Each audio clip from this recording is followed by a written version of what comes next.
Hi, I'm Amy Miracle with MindfulArtStudio.com.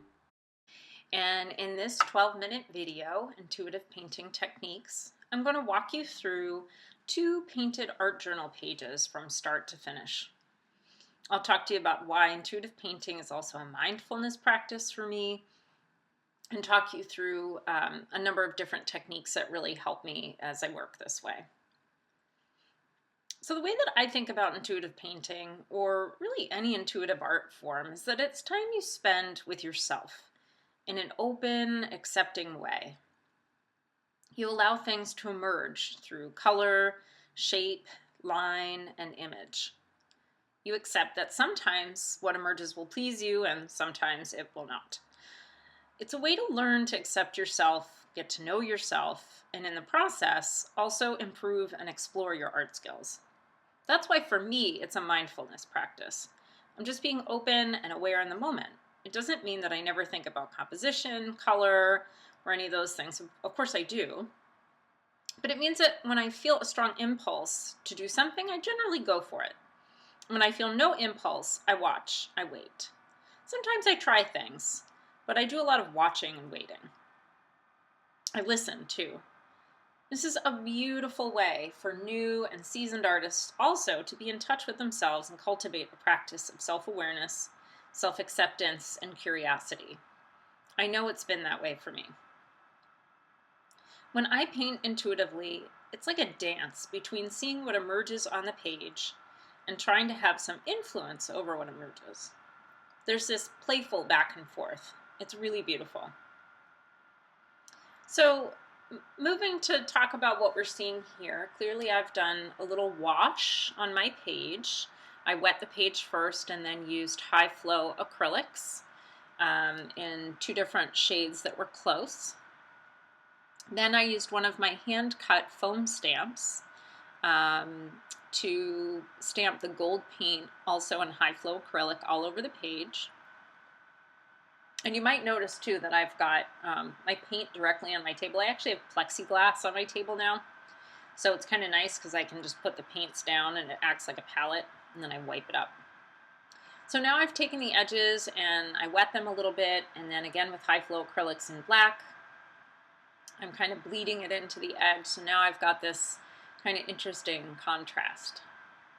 You can probably see too that I've been playing with all the mini masterpieces, as I call them, those fluid acrylic circles with all the fun patterns in them. So with that page, I wasn't sure where to go, so I paused, right? And now I've written on this second page in white ink, and now I'm going to paint over it in the exact same way, and we're going to see that magic, you can see my handwriting. Isn't that cool? This is actually one of the first times I've really done that on a full page, and I really enjoyed it. So I'm just really working here with my surface. I'm really thinking about the surface of the paint and really building up a rich, varied background, basically, right? So I've got a little contrast already just in the fact that I've got that white handwriting kind of peeking through. But I'm kind of looking at my page and thinking about areas where I can sort of see lines, right, from where the paint got dripped in. And I don't really like that. I don't feel like those lines are doing anything for me. So I'm sort of working with that. You can see I'm drying my layers in between so that I can work faster. I don't always do that. Sometimes I'll set it aside and let it dry on its own. But I was kind of feeling this process and really enjoying that brown color. And so I just sort of went for it. Now I've taken the white and I'm just very loosely holding the brush and kind of using the brush to roll it around on the page, rolling it back and forth to get that kind of muted kind of look. And you can see I do a lot of this. I'm kind of showing you that the page goes away because I hold it up. I put it up like that. And of course this is sped up many times, but I spend quite a while looking at it. And that's one of my first recommendations, is to really give your art a chance to speak to you. So that in between when you do something, it's really helpful to just sit back, put your work up, right? So you're not looking down on it. Put it standing up somewhere and really get up from your art table or wherever you're creating and stand back so that you can see it and really consider it. And I really take my time when I do this because it really helps me to know what the next step is. And I know, for instance, here I'm using the nickel azo gold on the right, and I love the way it's giving that really warm tone. And when I go over the white part, it's giving me kind of a almost yellowish, yellow gold kind of tone. So again, I'm just kind of letting that, I'm enjoying it. So I just kind of roll with that. I'm not worried about what is this?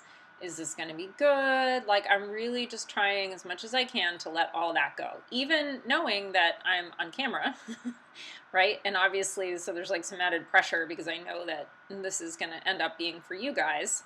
I'm working to let that go.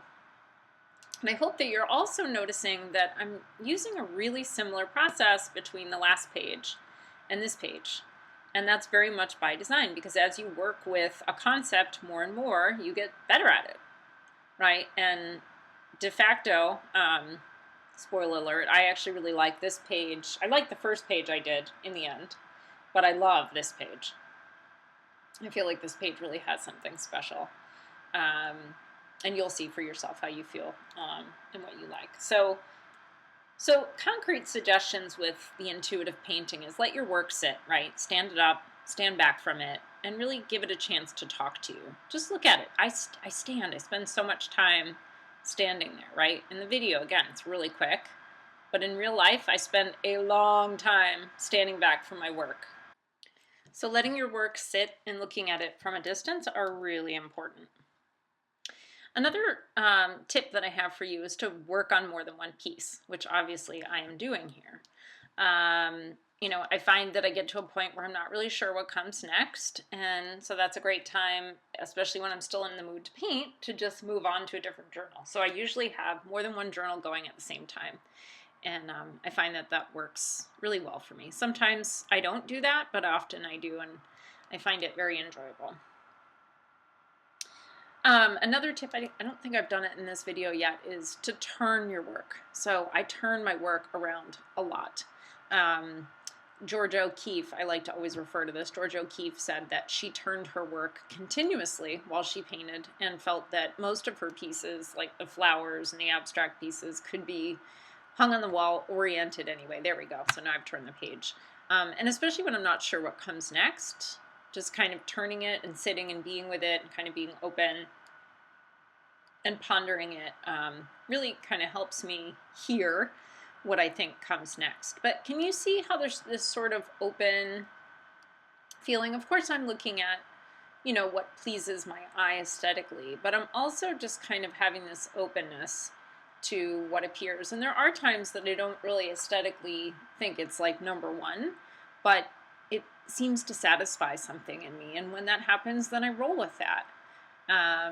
And so there's just kind of this, like I said, there's this dance between what I think, kind of feels like it needs to happen and what feels like aesthetically will be pleasing. And it kind of goes back and forth, and you can see throughout I'm kind of testing different mini masterpieces to potentially go along. And I have an openness too, right? Like, so this page I really thought was going to be that kind of warm color with the gold on top, but now it's getting really dark, right? And I'm getting this wash of dark black acrylic paint going right over, and kind of this opening in the middle, and it's really transformed and it's really different, but I'm open to it because it feels right. Even though if I had said like, oh, I should, I might not have put that paint on there, but it felt like it was right, and so I rolled with it. And that's part of the adventure. And I would say too, another important rule for me is don't be afraid to break some rules. Like I was doing before with the paintbrush, using the handle of it, do some things that you're not sort of, quote, supposed to do, or you don't think you're supposed to do in art. And I find that really helps open me up. Another tip for intuitive painting is to pay attention to any narratives that start to develop in your mind. Like when you find yourself thinking like, oh, that reminds me of, or that makes me think of, or it's vaguely like this. Those are important little nudges from your unconscious, I think, that can really help lead you in an interesting direction.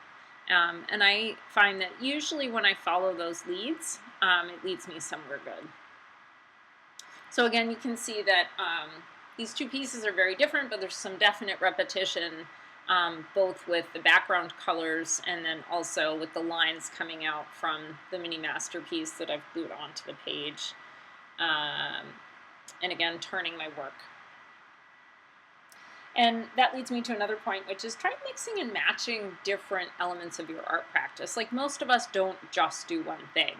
And I do a lot of work in my journal, but clearly I do a lot of work outside of my journal too on these mini masterpieces that I either put into small accordion journals, which is what we do in the fluid art class, and sometimes I do it on large mixed media paper. So, you know, that's not always something that happens in my journal, but I find that using those pieces on journal pages can add like a whole new world, a whole new element. And so it's really just about having some openness in the moment and really just having that willingness to listen and turn inward. And for me, that's why it's just so, you know, it's really kind of a mindful and a spiritual process for me. And I hope that it is for you too. And if you want to learn more about Mindful Art Studio classes, we would love to have you. It's a beautiful community. You can go to mindfulartstudio.com/classes and find out about all of the different offerings. Happy painting!